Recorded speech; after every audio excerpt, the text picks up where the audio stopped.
Dans cette khutba, aujourd'hui, on va parler d'une affaire qui est très importante. D'une chose dont beaucoup, parmi les gens qui s'affilient à l'islam, tombent dedans. Alors que cette chose n'est autre que de la mécréance pure et dure. Et ce sujet n'est autre que la sorcellerie.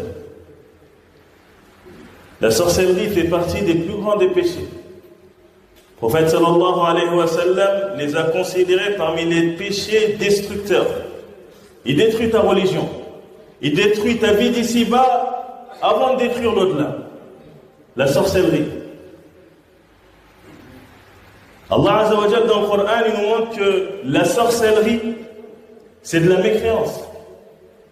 La mécréance, c'est ce qui te fait sortir de l'islam vers l'enfer. Quand tu es sur l'islam, tu es sur la voie qui te mène au paradis. À partir du moment où tu quittes cet islam-là, tu t'es mis sur la voie qui va te mener en enfer. La sorcellerie, pratiquer la sorcellerie, enseigner la sorcellerie, aller voir les sorciers, agréer la sorcellerie, tout ça c'est de la mécréance.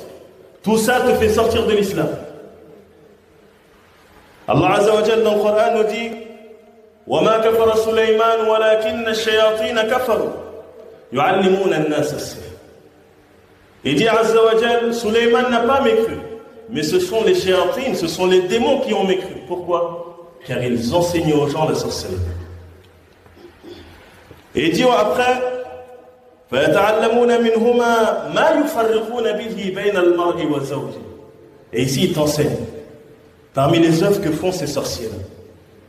Et ils apprennent le moyen de séparer l'homme de son épouse. Ça, c'est le sorcier qui offre ça. Tu vas le voir pour lui dire, je veux qu'un tel il se sépare de sa femme. Je veux que tu sépares ces deux personnes-là. Il va dire, Inch'Allah, je vais te le faire. Et il va séparer ces deux personnes. Mais il faut savoir aussi,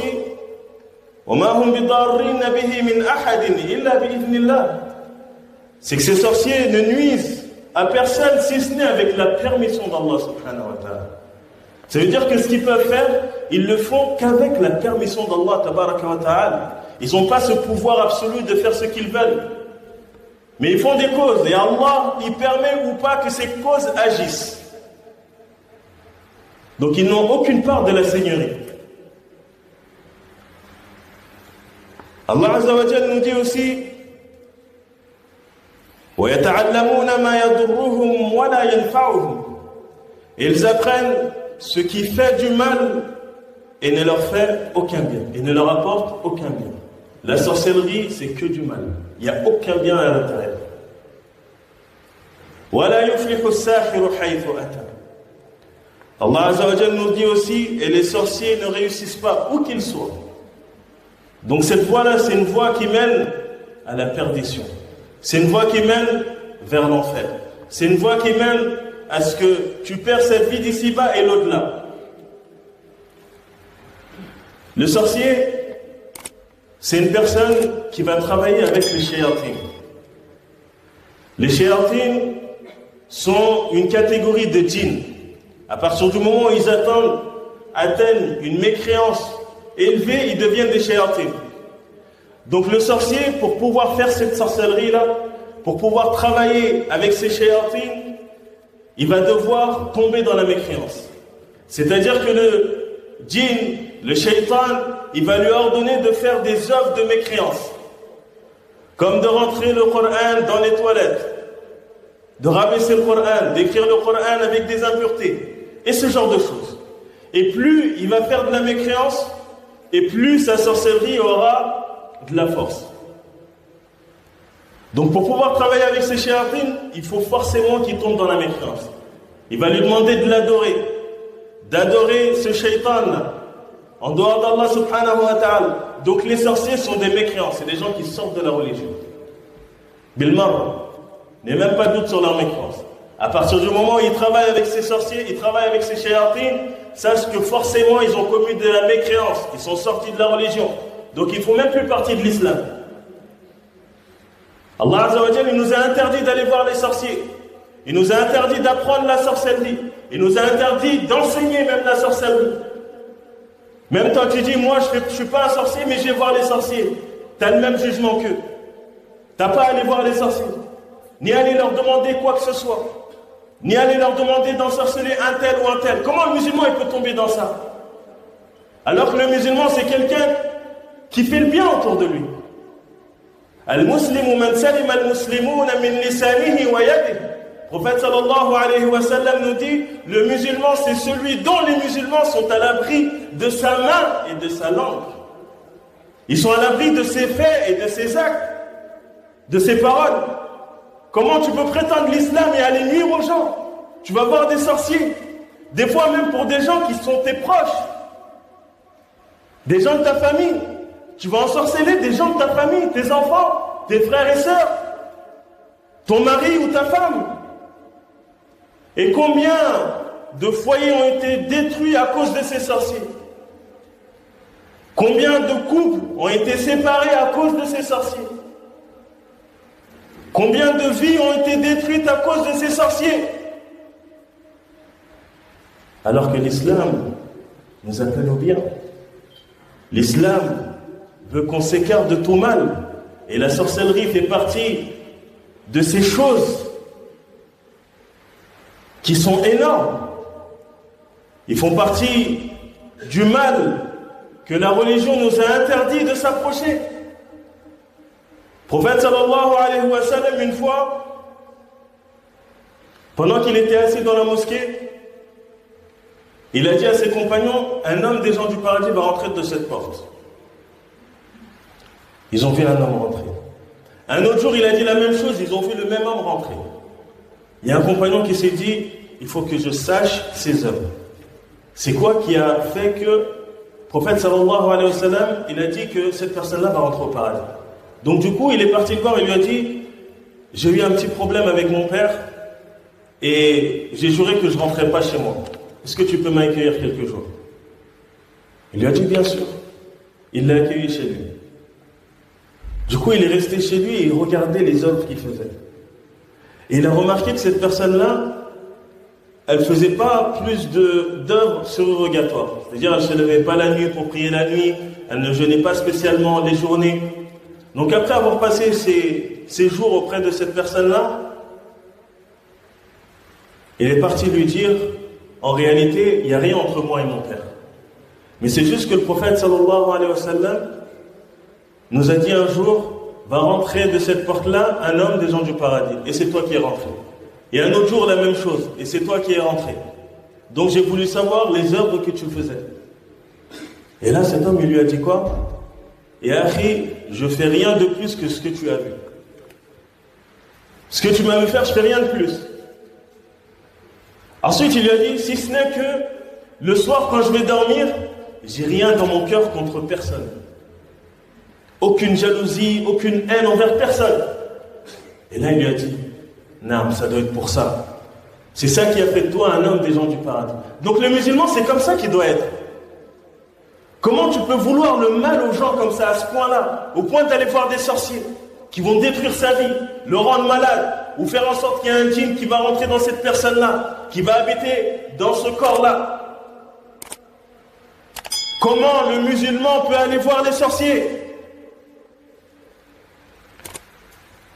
Il y a certaines personnes qui voient que ces sorciers-là, ce sont des saints. Ce sont des bonnes personnes, ce sont des awliya. Comment ça peut être un wali? Comment ça peut être un allié d'Allah subhanahu wa ta'ala alors que c'est quelqu'un qui fait du mal? Allah ne prend pas comme allié des gens qui font du mal. C'est le sorcier que tu vas voir, tu lui dis, je veux qu'un tel, tu lui détruis son travail. Tu fais qu'il soit malade. Je veux qu'un tel, tu le sépares de sa femme. Je veux qu'une telle, je veux me marier avec elle, elle ne veut pas de moi. Je veux que tu la rendes amoureuse de moi. C'est lui qui va œuvrer toutes ces œuvres-là. Comment il peut être un allié d'Allah? Allah, il prend des alliés, des mauvaises personnes comme ça? C'est ça la pensée qu'on a de notre Seigneur?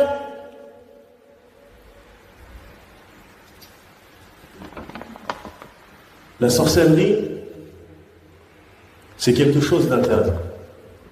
Comme on a dit, ça relève de la mécréance. Maintenant, est-ce qu'il est permis pour une personne qui a été touchée de la sorcellerie d'aller voir des sorciers pour pouvoir annuler cette sorcellerie? Les savants ils disent que c'est interdit. Les savants ils disent que c'est interdit. Tu n'as pas le droit d'aller voir un sorcier. La sorcellerie, c'est de la mécréance. Agréer la sorcellerie. Même tu ne vas même pas voir le sorcier pour lui demander quoi que ce soit. Mais que tu agrées la sorcellerie de ton cœur, c'est de la mécréance. Tu sors par cela de l'islam. Donc tu n'as pas à aller voir le sorcier. En aucun cas. Même si tu as été touché par la sorcellerie. Et alhamdulillah, il n'y a pas une maladie sans qu'Allah Azza wa Jal nous ait fait descendre le médicament qui va pouvoir nous soigner de cette maladie. Et la sorcellerie, alhamdulillah, notre religion elle nous a enseigné comment se prémunir, comment se préserver de la sorcellerie. Et si jamais on a été touché de par cette sorcellerie, comment en sortir, comment se soigner de cela? Et parmi ces causes, le fait de revenir vers Allah subhanahu wa ta'ala, de revenir à la religion. Et alhamdulillah, combien de personnes ils ont été touchées par la maladie, que ce soit la sorcellerie ou autre, et ça a été une cause qui se sont rapprochés de la religion. Donc ça a été un mal pour un bien. Se rapprocher de la religion, revenir vers Allah subhanahu wa ta'ala, s'écarter aussi des péchés. S'écarter des péchés. Car découle de ces péchés beaucoup de mal. Parmi ces mal-là, cette sorcellerie-là. Peut-être que le fait que tu sois écarté du mal, ça aurait peut-être été une cause pour qu'Allah te préserve de cette sorcellerie. Pour qu'Allah fasse que cette sorcellerie n'ait pas d'impact sur toi. Le fait aussi de placer sa confiance en Allah. De savoir que personne ne peut te toucher d'un mal si ce n'est par la permission d'Allah. Même si tous les gens des cieux et de la terre se sont réunis pour pouvoir te faire un mal, si Allah n'a pas décrété ce mal pour toi, il ne t'arrivera rien du tout. Toujours placer sa confiance en Allah. Tu sais que ce qui t'a touché, c'était par la permission d'Allah, par le destin d'Allah, et qu'il y a un bien dedans, quoi qu'il arrive. Donc toujours, tu places ta confiance en Allah. Tu sais que c'est Allah qui va te guérir. Et certes, c'est Allah qui guérit. De toute maladie. Le fait aussi de préserver les adorations. D'être assidu dans les adorations. Parmi ces adorations-là, la prière. Tu vas voir beaucoup, ils sont touchés par le sir, les djinns et tout ça. Il vient pour faire ruqya, mais quand tu lui demandes, tu pries, il dit non, je ne prie pas. Comment tu veux qu'on t'aide si toi-même tu ne t'aides pas? Aide-toi par la prière. Allah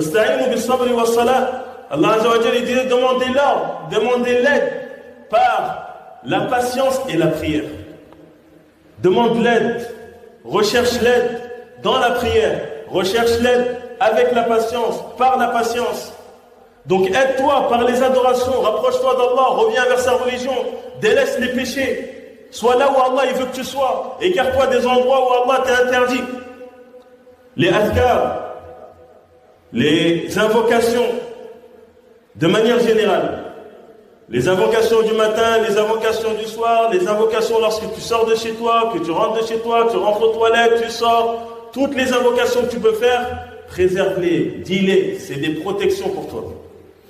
C'est des protections contre le mal, contre la sorcellerie et autres. Donc c'est des choses à ne pas négliger. La patience aussi. Allah il est avec les patients. Et Allah il a réservé une grande récompense aux patients. Aux patients face à la maladie, aux patients face à la sorcellerie, aux patients face aux mauvaises choses qui le touchent. La patience, il faut qu'on apprenne à patienter. Et aussi il ne faut jamais désespérer de la miséricorde d'Allah subhanahu wa ta'ala. Quoi qu'il arrive. Ça fait longtemps que tu es malade, ça fait longtemps que tu as été touché de la sorcellerie, tu essaies de faire les causes, tu fais les causes, et Allah il n'a pas écrit encore pour toi la guérison. Patiente et ne désespère pas de la miséricorde d'Allah. Si Allah il a fait que cette maladie elle continue avec toi, c'est qu'il y a une hikmah derrière, il y a une sagesse derrière. Même si tu ne sais pas toi où est la sagesse, mais tu sais qu'Allah Azza wa Jal, tout ce qu'il fait, c'est avec sagesse. Donc cette science que tu as d'Allah, elle te suffit. C'est pas facile certes, mais tu te dois de patienter. Tu te dois de patienter et de jamais désespérer de la miséricorde d'Allah subhanahu wa ta'ala.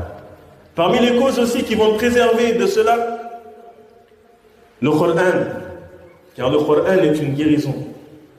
Tu te guéris par la ruqya. Tu n'as pas besoin d'appeler des gens pour te faire ruqya. Fais-toi ruqya toi-même.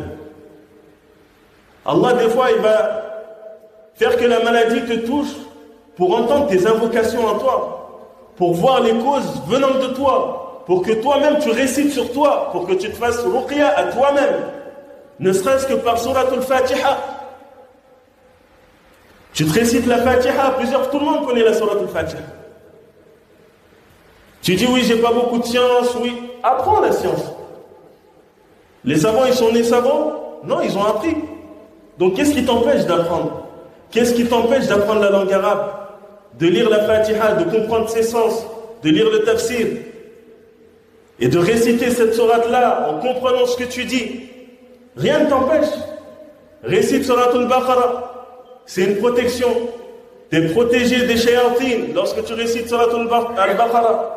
Tu récites Ayatul Kursi, la fin de Suratul Baqarah. Tu récites Suratul Ikhlas, Qul huwallahu ahad, Al-Mu'awwidhatayn, Qul a'udhu bi rabbil falaq, Qul a'udhu bi rabbin nas.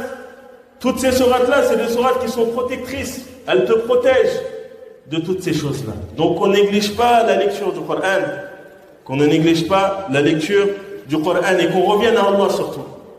Car toutes ces musibas, toutes ces épreuves qui nous touchent, c'est pour qu'on revienne vers Allah. Mais il faut qu'on le comprenne ça. Cette vie d'ici-bas, c'est une vie qui est éphémère. On est là pour un temps bien déterminé. Bientôt on repart. Peut-être demain, après-demain, dans un mois, dans un an, on part de toute manière. Ça veut dire que ces épreuves qui te touchent, c'est pour te purifier. C'est pour qu'elles te rapprochent d'Allah. Et quelle merveilleuse épreuve, l'épreuve qui te rapproche d'Allah subhanahu wa ta'ala. Et le croyant se doit de faire les causes. On ne cherche pas les épreuves. Tu ne demandes pas à Allah les épreuves. Mais lorsque tu es touché par les épreuves, tu dois faire preuve de patience. Et tu fais aussi les causes pour pouvoir te sortir de ces épreuves-là. Là, en l'occurrence de cette maladie, de la sorcellerie, tu fais les causes. Tu n'as pas besoin d'aller voir des personnes, de voyager loin pour aller te faire ruqya. Soi-disant un tel ou un tel, tu vas payer des sommes astronomiques pour pouvoir bénéficier d'une ruqya. Fais-toi ruqya tout seul. Si réellement tu n'as pas les moyens de le faire tout seul, appelle un imam, appelle une personne qui maîtrise le Coran et qui peut réciter sur toi. Mais le but, le voulu dans tout ça, le secret dans tout ça, c'est que tu fortifies ton lien, toi, avec Allah subhanahu wa ta'ala. Et sache que toutes ces causes qu'on a citées, ça reste des causes. Si Allah il veut que ces causes-là fassent effet, elles vont faire effet. Mais s'il veut que ces causes-là ne fassent pas effet, elles ne feront pas effet. Donc toujours tu as pour croyance que ça c'est des causes et ça reste des causes. Celui qui soigne c'est Allah. Personne d'autre. C'est Allah qui soigne. Il faut que tu aies ça dans ton cœur. C'est pas le raqi qui va te soigner. Le raqi ça peut être une cause. Tout comme la lecture du Coran c'est une cause. Mais celui qui soigne c'est Allah subhanahu wa ta'ala. Donc on revienne vers lui. Qu'on l'implore. Qu'on lui demande. Qu'on se lève la nuit. Qu'on prie, qu'on invoque. Le dernier tiers de la nuit, Allah il descend et il demande qui c'est qui m'invoque pour que je l'exauce, qui c'est qui me demande pour que je lui donne, qui c'est qui demande pardon pour que je lui pardonne. Où est-ce qu'on est durant ces moments-là où Allah il exauce nos invocations? On dort ou on fait partie de ceux qui se lèvent et qui demandent? Quand on est dans des épreuves et qu'on est éprouvé, est-ce que la première chose qu'on fait c'est de revenir vers Allah, demander à Allah, placer notre confiance en Allah, ou bien on regarde dans notre téléphone qui c'est qui peut nous aider? Donc le secret c'est quoi? De revenir vers Allah. Fortifie ton lien avec Allah. Et tu verras qu'il te protégera de tous ces maux, de tous ces mal occultes. Et craignez Allah. Homme comme femme. N'allez pas voir les sorciers. Écartez-vous de ces personnes-là. C'est des gens qui vont détruire votre bas monde avant l'au-delà. C'est des gens qui vont vous mettre sur le chemin qui va vous mener à un enfer éternel. Quand la personne y rentre, elle n'y sort jamais. Donc écartez-vous de ces gens-là. On n'a pas besoin de sorciers. On a Allah Azza wa Jal. Wa kafa bihi rabban